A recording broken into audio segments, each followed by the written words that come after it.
बच्चों का colour check करियो। आ देखो चारे बच्चे, देखो इन्होंने आ डब्बा बच्चा कितना निकले, देखो दिखा मैं थोड़ा फड़ के, बड़ा सोहना कलर है। बंद कर लिया गेट तो बाहर आ जाना। हाँ जी क्वालिटी चेक कर लो जी।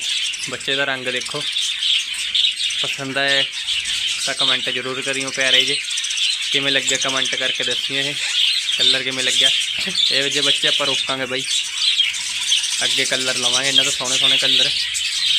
लो जी इन्हों बिच ही छड़ देंगे।